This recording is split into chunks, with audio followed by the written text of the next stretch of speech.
Celeb Savant is a career retrospective type interview focusing on singers, actors, and industry experts. Join Barrett Edelstein now as he dives into the entertainment world.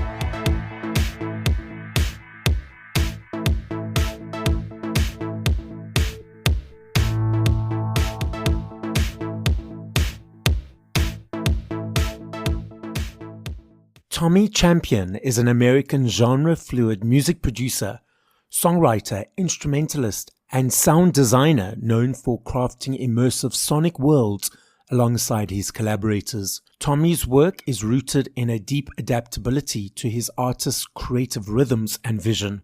Tommy earned a bachelor's in music and philosophy at Davidson College in 2017 and a master's in contemporary performance from Berklee College of Music in Valencia, Spain in 2018.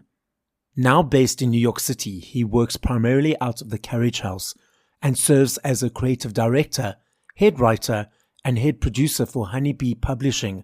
Since co-founding the Carriage House Studio in Manhattan in January 2024, Tommy's career has expanded into exciting new territory. Originally recognized for his work in the Nashville indie and folk scenes, producing records for artists like Melanie McLaren and McClendon, Tommy's move to New York City has seen him evolve into a sought-after producer and engineer in the rap world. He has collaborated with A$AP Ferg, Trey the Truth, KC, Sign Crushers Motorist, Villa Beats, Joy Anonymous, Kenny Hoopla, and many more. Tommy's sound is defined by his relentless curiosity and love of sonic exploration. Whether building gritty textures with modular synths or capturing the warmth of red tape machines, he immerses himself in every detail of the production process. His technical expertise and instinct for innovation allow him to seamlessly cross genres, producing everything from rap anthems to apocalyptic indie rock to experimental pop.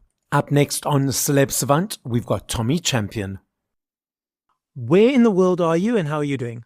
Oh, I'm doing great. Thank you so much for having me, Barrett. I'm currently actually in Connecticut. I'm at my childhood home about an hour outside of New York City where I typically live and work. At what age, whether as a child or teenager, did you feel cool? I want to be in this creative world. And how did that journey progress? That's a great question. It was very early for me. I lucked out that I have a mother who was an actress and singer. And so she was doing a lot of different shows, jazz gigs, off-Broadway plays when I was growing up. And so I was lucky to be around that a lot. But I remember specifically at the age of 6, my brothers had one of those tiny little portable DVD players. Mm-hmm. And they got their hands somehow. They're older than me. I have two brothers who are 4 and 6 years older. They had their hands on Zeppelin live in Europe in 77 on DVD. And I remember us sitting around this tiny screen and me watching Jimmy Page come out with the double neck guitar. And I remember thinking that these are the coolest guys I've ever seen in my life. And I need to figure out how to do that. And this may be a rhetorical question because you've already gone on the path that you have been. Do you think if your mother had not been in the industry, you still would have landed up in it? It's a great question. I think I would have become a creative or a creator of some sort. And I think that's also sort of how I'm trying to think more broadly about what I'm doing, although it's focalized right now in music specifically. Like the process of getting better at music has brought me back to lots of other artistic endeavors. And recently, even that's been like filmmaking and photography and editing videos and just kind of seeing what else could exist out there in creative realms. So I think had I not had a mother who introed me that so young, I probably maybe would have gone really into like maybe just art, making art in class and school, and could have ended up back at music. But I think I would have ended up at something in this world because I think it's just how I'm wired. Okay, so you realized at 6 that these guys on the DVD were the cool ones and you wanted to be like them. So how did that concept, image, and thought concretize into you actually doing it? Well, over many years, I think it's like and it's still going to be many years. I think it's one of these ones where in any creative work, you never really arrive. You're just kind of constantly on that journey. And when you are thinking about arriving, then you're no longer on the journey, So I think there's so many different moments that have helped me come back and focalize and get really serious and specific about what I'm doing. I'll give you a recent one. I've been working in New York for the last 2 years. I moved up from Nashville, where I lived for 4 or 5 years working down there. in New York, I've actually been able to start a studio that lets me work with people in like every genre imaginable, and not just Americans, but people from the UK, from France, from all over the world who are coming through. And that producing and writing with other people in genres that I never even knew existed has just brought me back to, again, wanting to focalize even more on, at the moment, my artistry. And for a while, I'd sort of put aside the idea of even being an artist. I just thought maybe I'm more of a writer producer. But through the experience of being shown so many other cool styles by so many people who are better at those things than me, it's kind of brought me back to, especially in this last year, realizing that I want to do all of this and want to continue and continue to grow and just develop this career. So how long was the pause between you actually creating for yourself, then you were just producing and writing for others, and then deciding in the last year that you want to do more for yourself? Was it a long gap in between those two periods? It kind of was, because I started off, once I finished up school, I was pretty sure, I was like, I'm going to be an artist. Like that's going to be my main thing. I'm going to focus on Tommy Champion's music, and I'm going to really lean into that through and through. But that was sort of right around the time I put on my first projects, was 2018, 2019. And then when the pandemic hit, it really changed the landscape of what musicians were doing. And so I kind of retreated more internally and really worked on what I needed to get better at in the studio, which was production skills. Because I'd played a lot of guitar up until that point, like and a lot of bass and a lot of other instruments, but I lacked the ability to actually produce really well and to do it myself. So I started doing that, and as a consequence, I got clients that wanted my kind of the sound that I was getting for their projects. Once that started moving, I was really like happy making other people's stuff, and it kind of took a little bit of the focus off of how difficult it was for me to make my own projects at certain points in life. You kind of go through those mental blocks, those creative blocks, and different moments of self-doubt. But producing for other people at least was still moving toward the target and just really, frankly, tighten up these strengths. So what ended up happening the last year was after all these amazing things happened in New York, I kind of had a moment to breathe. And I kind of went back to these songs I'd shelved for a very long time that I'd wanted to put on an album and never did. And it was, again, self-doubt, lack of belief, but there was also some truth in the fact that I wasn't really a good enough producer 5 years ago to make them the way I'd heard them in my mind. And then it kind of stuck to me, or came to me one day, that I was like, when I was hearing in my head what it could be, I was like, I know how to do that. And so I really kind of pulled the cable out, and I had an opportunity to leave New York for 3 weeks and go to a friend's remote house up on the lake in Vermont, completely alone for 3 weeks, all my guitars, all my crazy synths you can see behind me, and just did the 12 hours a day on all the songs that I need to do. I knew that it would require me to like isolate and to take away all distractions in order to do that. Because I'm kind of for the most part, a one-man show when I'm in the studio. Do you not feel or believe that another producer would have realized those visions of how you wanted the songs to be 5 years ago? It's a great question. You know, I kind of found that a little bit in my friend McClendon. So he's another artist that's Nashville based, and he was in New York too. But he and I worked very heavily together on his project, where I was helping him produce and write some of his last album, The Garden. Really cool kind of psychedelic indie rock, but there's a good pop undercore, nice kind of mix of like Bon Iver and I don't even know, like the Blue Nile or something. It's just a whole really cool sound. So he actually has come back and has co-produced a few of the ones that we wrote from that era. I took more of the lead with it, but I think at that time I wasn't around people too much who heard what I was going for, and it made sense where we could collaborate on such an intense project. I think that was the other thing, is like it's budget restrictive too. It's like my sound, for example, what I'm doing is a bit more of like a modern wall of sound. Like I'm trying to take the ideas that Phil Spector put into the 60s, 70s recording process, but how do we do that in 2025 when we have nearly infinite amounts of track limits in a DAW like Logic Pro or Pro Tools without it being too much? It's like, how do we make tasteful maximalism? So you can see that the mechanic of me doing hundreds of layers of, synthesizers, of guitar parts, of pianos, and this and that takes time. And were I to outsource other people, it'd be really expensive, which is actually a beautiful thing, because the budget then forced me to realize, all right, I got to get better myself. Like I can't just rely on teammates for these grandiose projects, but not be pulling the majority weight.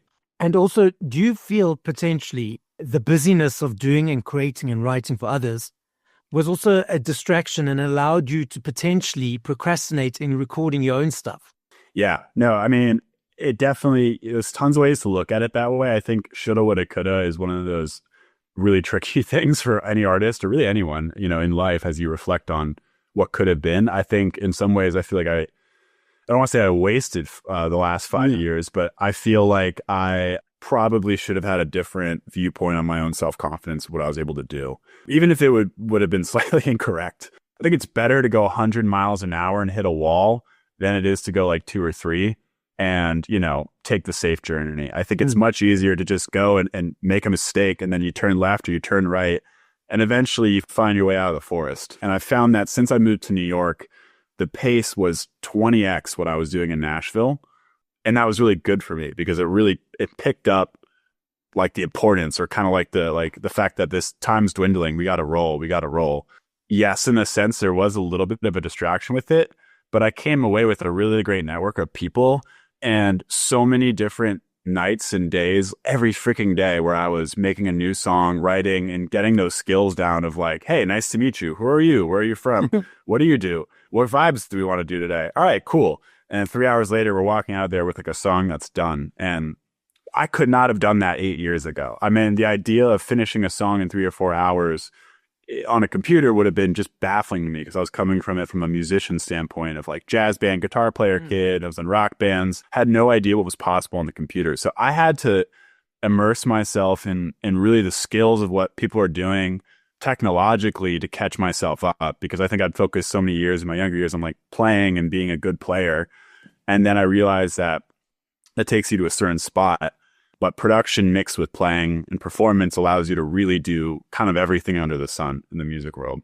You referenced that you dove into the production world to learn more, and then other people wanted you to produce them because they were loving what you were doing. Were you surprised that other people wanted you to produce for them, or it was just the foundations and groundwork that you built that allowed the reputation to go out there? I think I was lucky that, I had some key early collaborators who heard the potential of what I was doing in my very first artist project back in 2018 and 19. Even if I felt not so great about it, maybe at the time that they were asking me to work on it with them on their things, but it did show kind of what I was going for, you know what I mean? And so I think that was really cool. And then I was lucky that just interactions of like playing live with people and doing songwriting sessions. Like I learned in Nashville, my first year I got there, I met a guy named Bart Herbison who runs the Natural Songwriters Association. And I think he used to be Johnny Cash's manager or something. But he's an old school country guy and really cool. And just one of those guys that when he walks in the room, you kind of sit up straighter just because he just commands respect. And I was like 22 or whatever when I got there, and I was like, what do I do? Like, how do I break in here? And he goes, go write 100 songs with 100 other different people, not just yourself, and then come talk to me. And he goes, 90 of them will be terrible, 5 will be good, and 5 will be great. And the network you'll build from that will have jumping off points, and there'll be a lot more action. And so that's what I did. I just like in between all my gigs at night during the day, I would just do writing sessions with whomever. I would meet at these songwriting things and this and that. But I soon realized that because I could play guitar well and I also could kind of produce, I could make the demos in the room for people. So I started to make the demos for the songs we would write, and then those would get heard by other people, et cetera, et cetera. So I was trying a lot of different ways to go that route, but I was lucky that, again, just moving forward brought about results rather than like, let's put up a flyer or something else. Like I just did work, and then people wanted to work. It's again, you referencing what's important in any industry for any person is that technique of networking, just going out there, saying yes. It's about saying yes, pitching up and saying, okay, whatever this interaction, whatever this experience brings, who knows? But it's just about pitching up, saying yes. And for introverted people like I am, when there are lots of people, just pushing yourself out there and like saying, hey, I'm so-and-so. What do you do? Yeah. It's hard, right? What do you do to kind of combat that? Like, so you clearly have natural introvert tendencies. How do you constantly battle that internal impulse?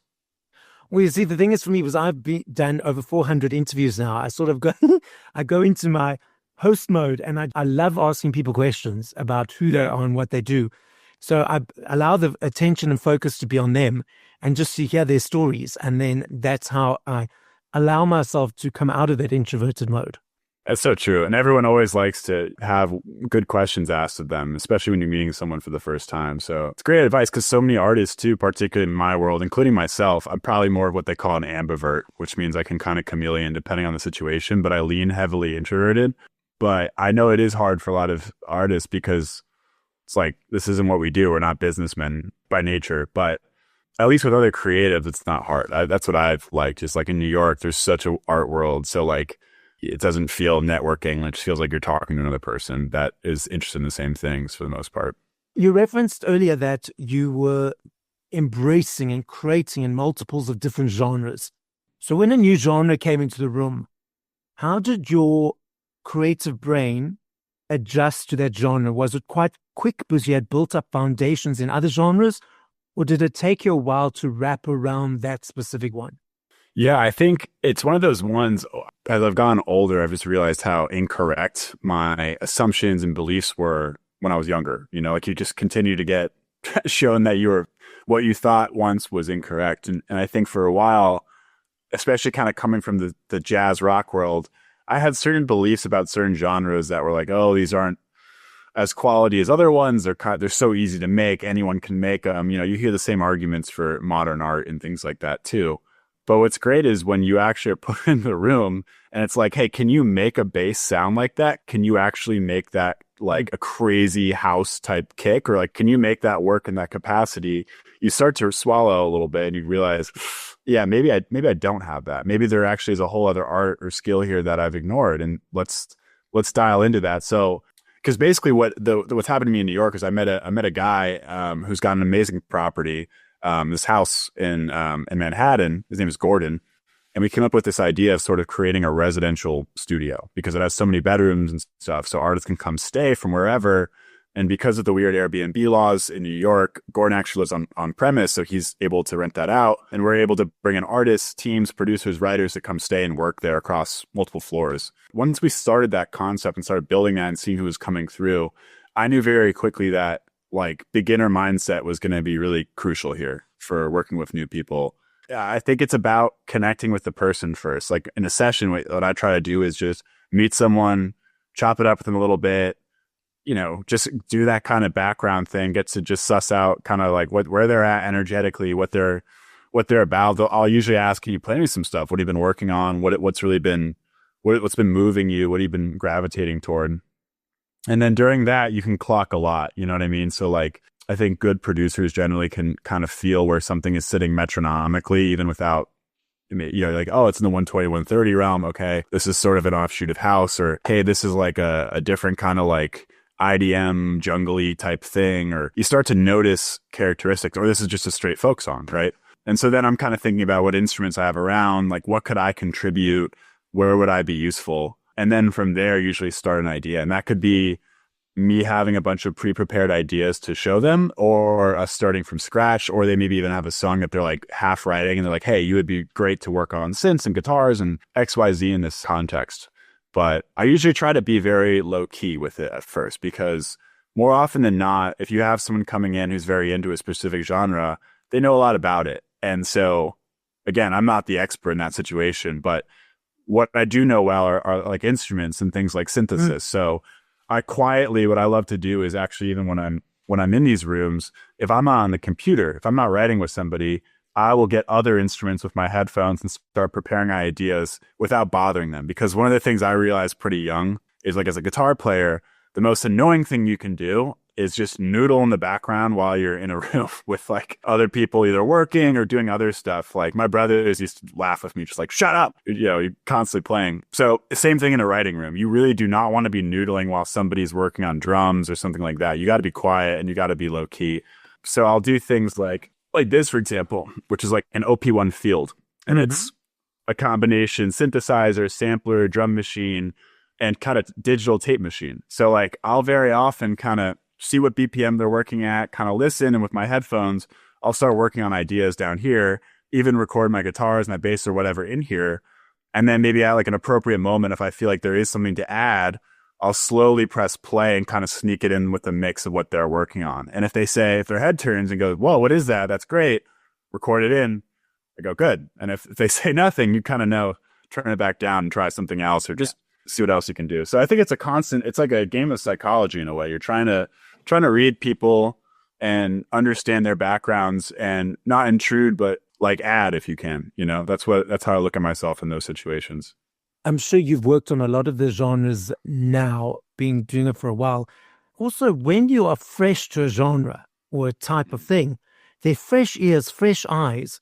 So having that compared to a person who's produced hundreds of the same thing, you might bring a different ear or eye or angle to it that might not necessarily have been there from someone who'd done it 5,000 times. Completely. Yeah. No, like, I mean, that's a great example. Like one artist I was working with a lot, his name is KC, Kaycyy. There's been tons of, Kanye songs, Travis Scott, A$AP Rocky, Rihanna, just amazing artists. And one of these guys who's really inspired me and showed me kind of how to work at that level. But one reason that we worked well together is that he has a good ear for cool sounds and things that could work in different ways. And so when I was doing the weird stuff on modular synthesizers, or I was taking tape loops and half speeding them and saturating them or destroying them, but doing it in kind of musical ways, a lot of people might be like, this is not part of that world, but he always had the ability to be like, that's so cool, let's put that in. He could always kind of hear where there was moments of something unique or a flavor and incorporate in that world. And so that's always fun to get that kind of feedback where things that are so more or less normal for me now become totally new, contextualized in a new genre or with a new artist behind it. The difference between creating for yourself and when you create for others, when you do it for yourself, is it mainly you in your own world, tunnel vision? And then when you're with others, you sort of like encapsulate, if that's the correct word, or envelop into their world. What other differences are there? Yeah, I think, well, you described it perfectly off the bat.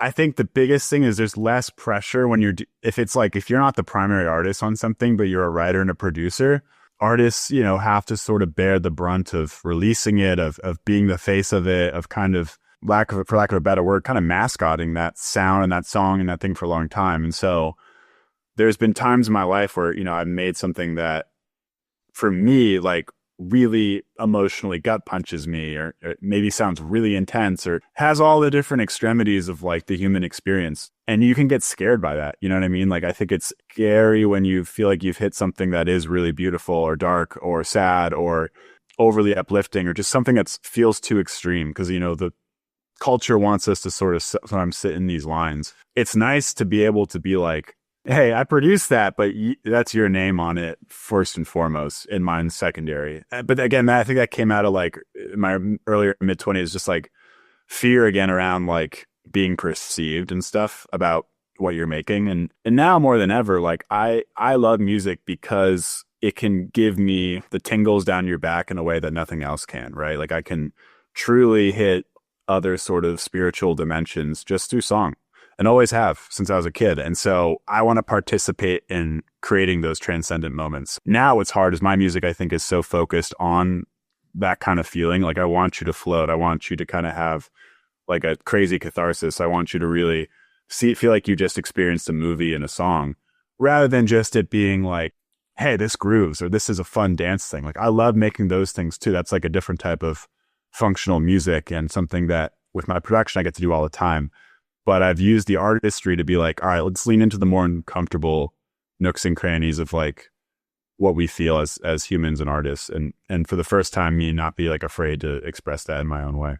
It's interesting you say that, because I speak to a lot of humans who, there's NLP, neuro-linguistic programming, and that's the way people process information. And a lot of people, when they hear music, they don't hear the lyrics. It's either about feeling or the picture they get. I often say to a person, oh, do you actually know what that song's about? And they're like, oh, no, I love the song. And then you tell them what it's about, and it's like, oh, I didn't realize it was about that. For you and what you just said, and wanting people to get that catharsis and that feeling and upliftment, and understanding that some people just don't even hear it, is it just in your understanding that they'll get it when they get it? Or does it bother you that people don't hear it the way you want them to perceive to be hearing it?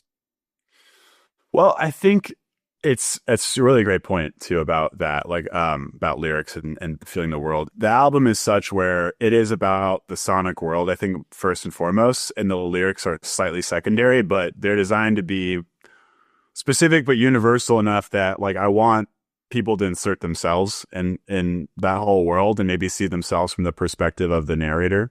And I think also like I use a lot of stacks in my vocals, other male and female vocals. So it kind of creates this almost unison like chorus sound where it's like, could this be from the perspective of, a woman, from they, them, from a male? Like you don't really know. And that's what I was going for. So if people don't feel it, for me now, when I was younger, that felt like a reflection of like, your music's bad, or like I made a failure as an artistic project. Now what I've realized is that everyone has taste, including me, like strong taste. And also everyone's at different places in their life energetically where things will and won't resonate with them. I could think of so many bands I couldn't stand 5-10 years ago that now move me to a different level. And I think that speaks more to where I'm at than maybe necessarily the music. And I've been wondering this myself, is like, is there actually really, I think there is, but like in a looser way, is there really any bad art, or are we not tapped into that person's human experience? Mm-hmm. Like,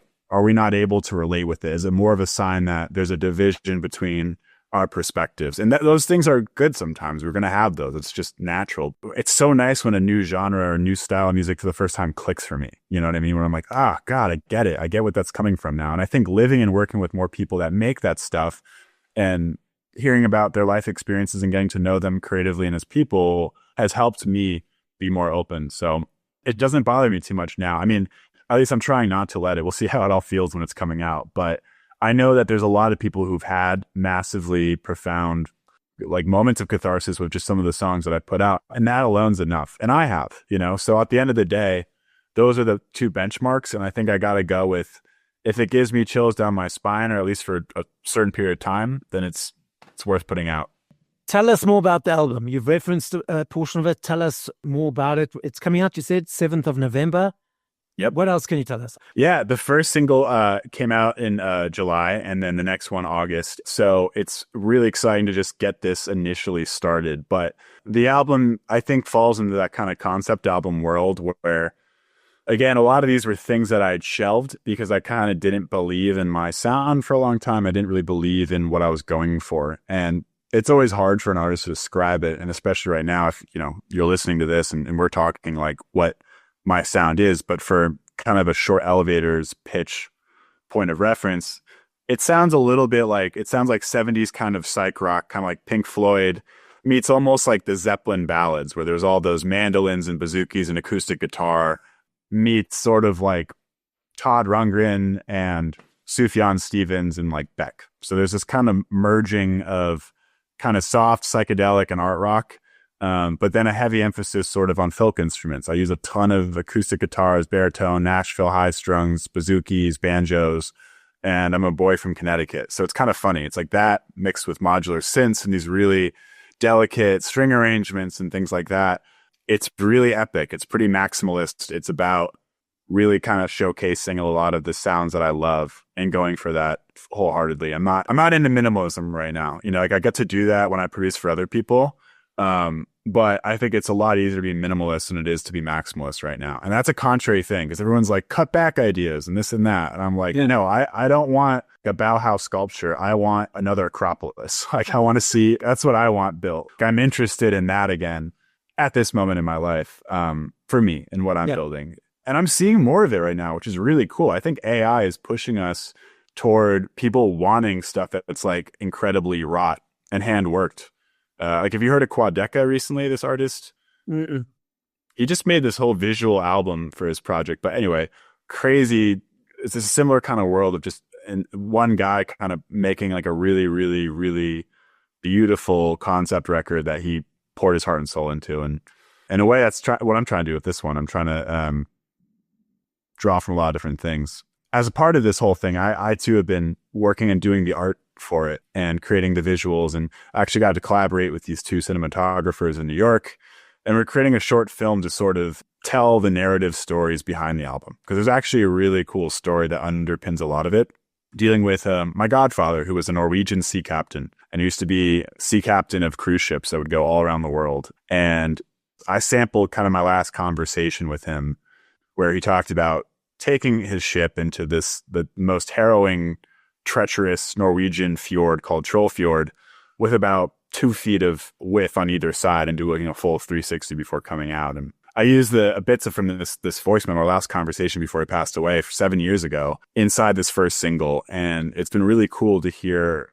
something that familially or ancestrally or whatever has stayed with me, but then to put in a context that other people then are hearing these phrases about, nothing's impossible. When people land on the moon the first time, no one had been there before. These lines that he was saying hopefully can kind of echo in new capacity. So there's so much more to the story beyond that. But what it's allowed me to do is take this music, which is very maximalist, very big and huge, and actually for the first time score it against a film, which is something I've always wanted to do. I've wanted to score films. I've wanted my music in TV shows and films. I think it would do amazingly for the right shows, but it's a gate-kept world. It's a hard one to get into. And I'm not in LA, I'm in New York. So this was sort of my idea of again, I don't necessarily have the budget to go hire someone to get, figure all that stuff out. But what if we made the art about making a film and then I can score that about the whole album, but with the songs from the album. And so that's been so cool as a process to just kind of, again, open up my mind to what's possible from, went from kind of producer, writer back to artist to now getting to direct and write short screenplays. And who knows where else that'll open up for me. I just love that the album has opened so many doors just to the process itself, how much work it's taken. Let's just say an Oscar. There we go. Maybe one day. So, Tommy, I love this game. Without any reasoning or thoughts, just top of mind as it flows through. I know if I had to ask you this question in 2 hours, 10 years, I know your answer will be different every time. I understand that and I recognize that. If you had to push play to 5 artists once we finish this conversation, who would those 5 artists be? Very good question. And so I'm someone who focuses on something when I find it for a while as a producer. I hear it 10,000 times because I want to understand it. So my newest thing has been Wonder Horse, which is this UK group, this rock group. Amazing lyrics, great guitar playing. Again, it's just nice to hear a band for the first time in a while that's doing really good things. And they've been somebody I've been listening to a lot. I've also been listening to a lot of Modest Mouse. I've always loved Modest Mouse. I actually got to hear one of their records when I was 6 years old from my brothers. God bless older brothers, right? They introduce you to cool stuff. But just been studying Cameron's songwriting. It's just unbelievable, his lyricism. Moving on from that, I've also, so at the house recently, we had the pleasure of hosting a release show for Little Sims, who's a UK rapper artist. And I am blown away by her artistry. Her music, first of all, is unbelievable. But again, she's one of these superpower humans who also writes, directs, and shoots her own music videos. And if you've never seen them, when I first saw them, I watched 15 in a row. And I don't think I've ever done that for any other in my entire life. To sit there and watch 15 in a row is unheard of for me. So I was absolutely blown away by what she's doing. I think her music's awesome. And then I have also been kind of on a weird Ozzy Osbourne kick. And it was right before he passed, actually. And it was kicking back up for me. And then he passed and I was pretty bummed. But just been blown away by that guy, too. Someone who we sort of, I think 20 years ago, were laughing at a little bit culturally. You go back and see his canon of stuff. And I'm oh my gosh, so much current music traces its antecedents from what he had done in the 60s, 70s, 80s, and 90s. And then 5th, I would say... let's get something a little bit different because I think I said mostly rock stuff here. I have also been listening to Jamiroquai, which is different. But obviously that's old, but Jamiroquai is one of the greatest electronic, just groove groups of all time. I used to have to study their bass lines in my bass classes at school. I actually had a midterm exam where I had to play Canned Heat's bass line perfectly without messing up for 6 minutes straight because my teacher was live, this is what you'd be expected to do. So you can't mess up once. But I've always had a very high bar and respect for that band. Thank you for listening to this episode of Celeb Savant. Please follow Barrett on TikTok, Instagram, YouTube, and Facebook at Celeb Savant. That's CelebSavant.